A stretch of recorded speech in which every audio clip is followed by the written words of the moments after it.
Hello दोस्तों, राधे राधे। कैसे हैं आप सब लोग? आई होप आप सभी लोग अच्छे होंगे। तो हम लोग जा रहे हैं वृंदावन में। वृंदावन जा रहे हैं, मथुरा जा रहे हैं। कहाँ जा रहे हैं रागिनी? गोवर्धन कहाँ है? मथुरा में। हाँ, तो हम जा रहे हैं गोवर्धन की परिक्रमा करने। तो हम लोग घर से निकल गए हैं। मैं पहली बार जा रही हूँ, तो मुझे तो ये भी नहीं पता था कि गोवर्धन की हम जो परिक्रमा करते हैं वो मथुरा में है, वृंदावन में है। तो हम वहाँ से घर से निकल गए। अचानक से रात ही प्रोग्राम बना कि चलो चलते हैं वहाँ से। तो मैं ससुराल से तो जा ही नहीं पाती हूँ, तो बबली बोलने लगी चलो चलते हैं। तो हम लोगों ने अचानक से रात में प्रोग्राम बनाया और हम अगले दिन ही बस तैयार हो गए। और ये देखो, मैं रोडवेज में घर से निकलते निकलते बहुत लेट हो गया था।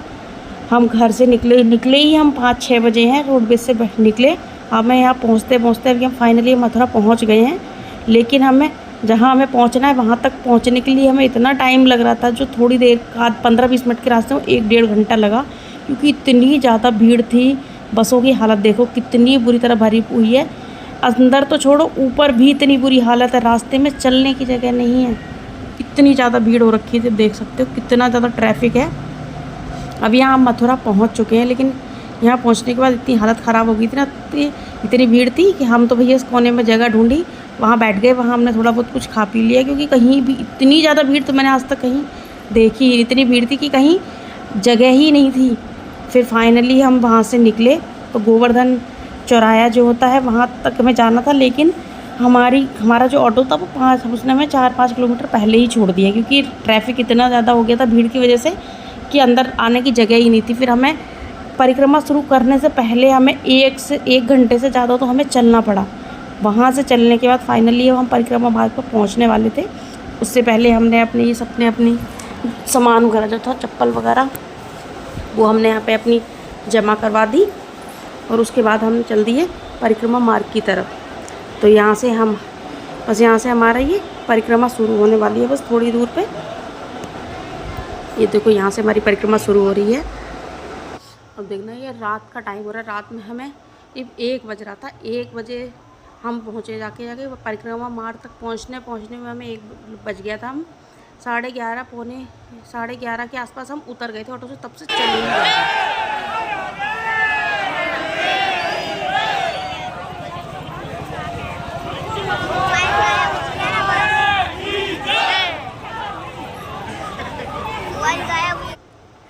तो अब यहाँ से हमारी पहली परिक्रमा प्रारंभ हो रही है। तो हमने यहाँ से बस अपनी परिक्रमा शुरू कर दी। यहाँ रास्ते में देखना काफ़ी रौनक हो रही थी, चारों तरफ भजन कीर्तन हो रहे थे, लोग नाच गा भी रहे थे। मज़ा तो बहुत आ रहा था, अच्छा लग रहा था। यहाँ पे शुरू में तो शिवाय ने भी मुझे बहुत दौड़ाया। उसने हाथ बांध रखा था मैंने उसका, कि कहीं खो ना जाए। भी भीड़ बहुत ज़्यादा थी, वो तो आगे आगे भागे जा रहा था। मुझे इतना भगाया उसने कि उसने 1-1.5 घंटे में ही थका दिया। उसके बाद जो हालत ख़राब हुई है ना शिवाय की, धीरे धीरे चलते चलते ना सब लोगों की भी चाल बदल गई। यहाँ देखो शिवाय कितना जल्दी आगे आगे भागे जा रहा है।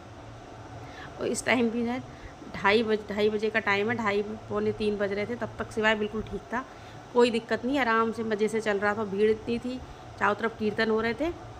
तो फाइनली ये हमने सुबह 4 बजे जाके जैसे तैसे हमने अपनी पहली परिक्रमा ख़त्म की। हमारी पहली परिक्रमा ख़त्म होती, हमने अपनी छोटी परिक्रमा, यहाँ से आप देख सकते हो ऊपर छोटी परिक्रमा, हमने यहाँ से हमारी छोटी परिक्रमा शुरू हो गई। सुबह 4:30 के 4-4:30 बजे के आसपास हमने यहाँ पे ये परिक्रमा शुरू की। और ये परिक्रमा करने के लिए तो शिवाय की हिम्मत ही नहीं थी, इसलिए मैं तो आगे आगे चल रही थी, क्योंकि मेरे हाथ पकड़ के चल रहा था ना, तो वो अजीब से मुँह बना रहा था, रोने लग रहा था। तो फिर मैंने तो मम्मी को ले दिया। हालत खराब। देखो यहाँ पे हम सब थक गए थे, सुबह थोड़ी देर पहुँचने वाले थे हम। फिर हम रास्ते में यहाँ पे हमने एक वीडियो बनाई, फ़ोटो क्लिक की, और उसके बाद हम आगे चल दिए। यहाँ सबकी हालत ख़राब हो रही थी, लेकिन शिवाय की हिम्मत नहीं हो रही थी बिल्कुल भी चलने की। लेकिन मम्मी ज़बरदस्ती चलाए जा रही थी।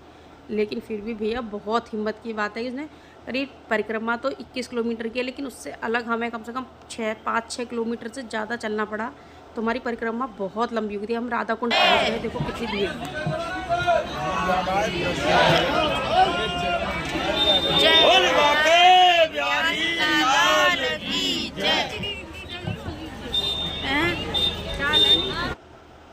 ये हमने राधा कुंड पहुँच गए। राधा कुंड पे पहले बबली रागिनी सब ने पहले अपनी पूजा की, क्योंकि पहले ये पूजा कर लें, उसके बाद शिवाय था। उसके बाद शिवाय की हिम्मत नहीं होती, झुक भी नहीं पा रहा था।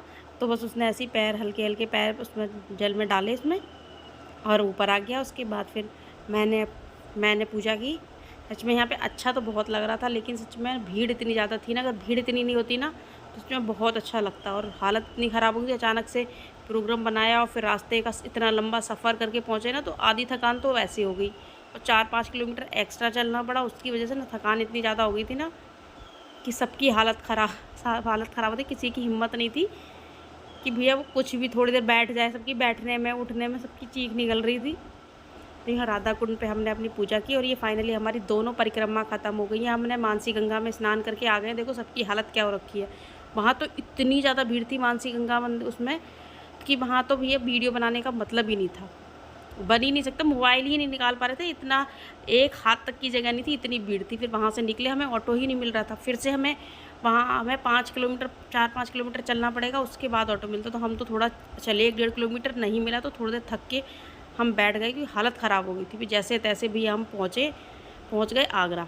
आगरा पहुँचने के बाद हिम्मत नहीं थी कि हम रोडवेज से जाएँ, तो फिर हम स्टेशन पहुँचे। जाके स्टेशन पर देखो अब सिवाय कि अब थोड़ा आराम मिल रहा था, थोड़ी देर यहाँ 2 घंटे हमने रेस्ट कर लिया। फिर हम वहाँ से निकले ट्रेन से।